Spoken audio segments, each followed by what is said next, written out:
Well, hello everybody, and welcome back. This is G Bear's Off-Grid Ways, a homestead in the desert. And yeah, it's still July 9th, 2020. And I finished probably an hour and a half ago.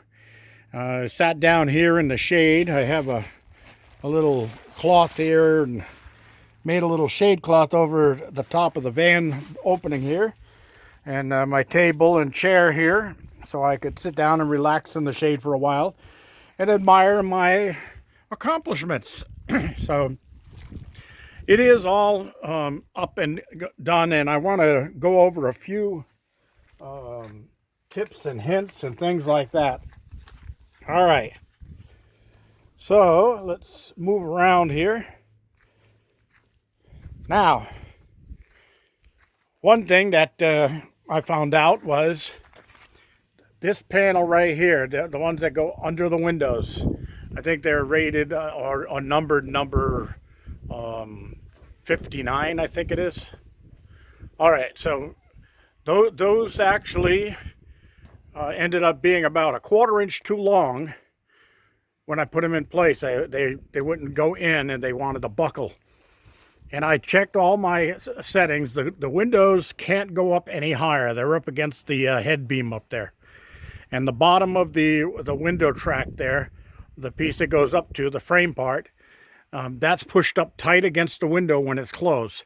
So I think what they did was they might have actually gave you that little extra on there for adjustments, so you make sure that it wasn't too short.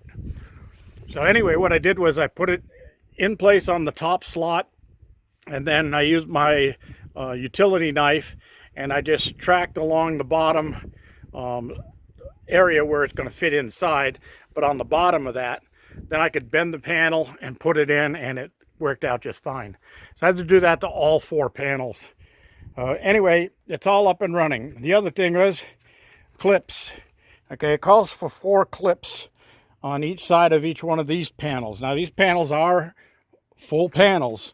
I was under the impression that they were going to end up being 4 little panels, but they're not. They're full-size panels. Same thing with those up there. Those are full-size panels in between. Okay, and they go for 4 clips on each side.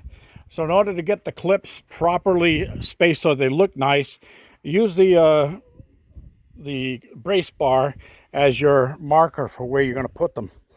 And then on the bottom ones, important, because when you push those in, the legs of them spread out a little bit. Don't go anything less than 1 inch from the bottom of the channel and from the top of the channel where it starts with that first little leg. Because when you squeeze this, they expand out a little bit. If you're less than 1 inch, that's going to pop out of the top. You don't want that, right? Okay, one thing I didn't like was the way that these panels in the back come together. All they've got is these little clips here. It's a little Z clip. You put 2 in each panel here for the 3 in the back, and I don't like that. It's not really a real solid connection. So I'll be coming up with something to modify that. All right. All of these panels are all in. Everything's done. And a lot of people might skip and forget when they're putting the doors together. You slide the doors in on the tracks here, the upper and lower tracks. After you get them in, very important, put a bolt in here with a nut on the top and a bolt down there. Because if you don't, you're going to open this door and slide past there, and there's little nylon guides on there, and they are a pain in the neck to get aligned on top of that channel. When you're standing up here, you have to actually get down real low to get that little clip in there lined over the top of the unit. Now this one is actually off. I did slide it off, and I got to take that bolt out and redo it. So that's why this door doesn't really slide real well. It's dragging on this end. So I will fix that. But so I got up to 104 degrees today. So I had to take a few breaks. Even with my flip-flops on, the ground was so hot, it was burning the bottoms of my feet through the flip-flops. So, and then this is nothing. It's going to get hotter every day through Sunday right now is what they're calling for. And you could see 110 on Sunday. We'll see what happens there. All right, another tip. Start on the ceiling panels when you're putting those in first before you put your wall panels in. Okay, so you put the ceiling panels in. Start on one end in the back first. Get that whole panel in and clipped. You can go in through the window on the inside and reach over. You can put 4 clips on the upper part of the panel there, and that saves you a heck of a hassle of trying to figure out how to reach up there and get those clips on. And then you put the next panel in.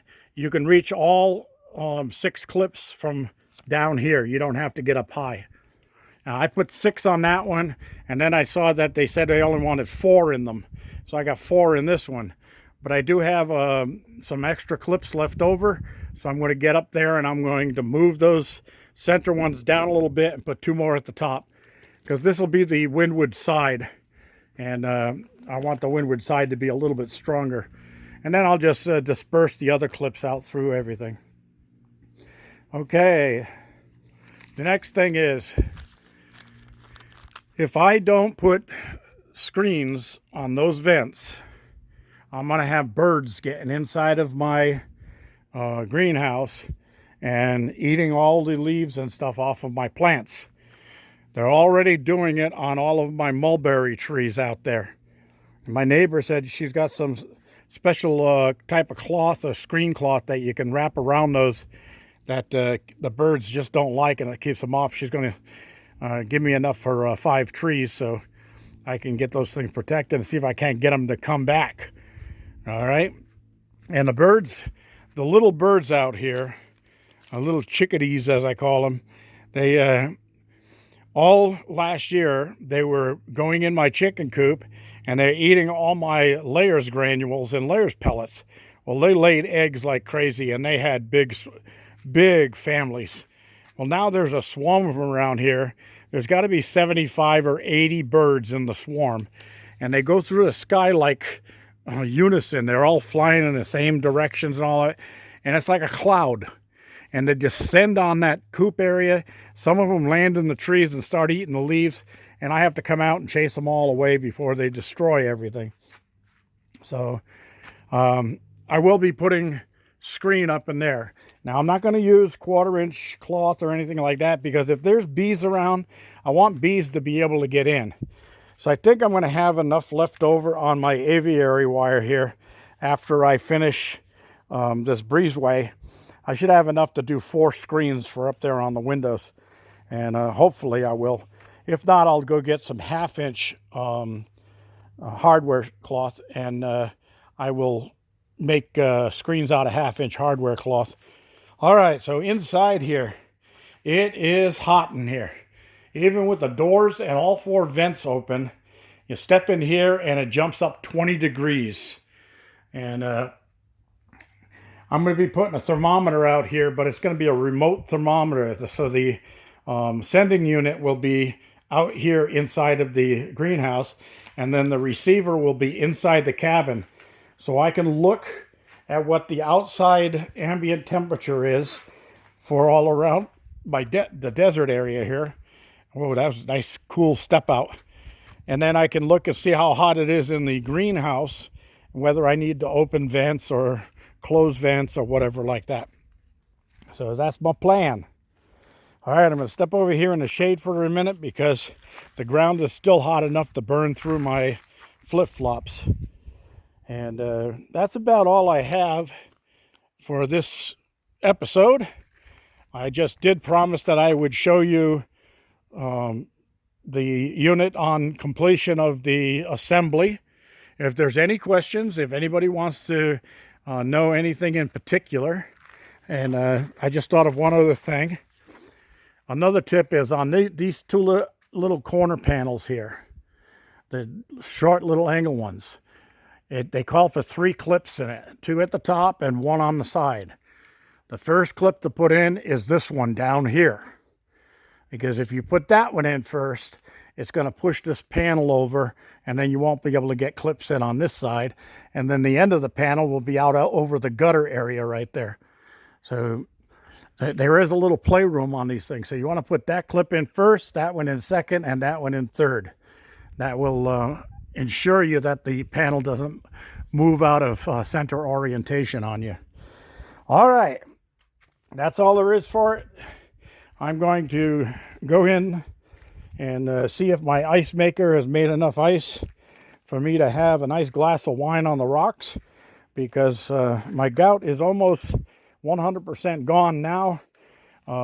There's just a little bit of discomfort in my toe. Other than that, hardly know it's there. But I don't want to fire it back off again by having any beer, even though a nice few ice cold ones right now sound really good. I'm just going to have a couple of glasses of wine and call it a day. All right, everybody. This is G Bear thanking you for joining me. And take care of yourselves out there. G Bear signing off.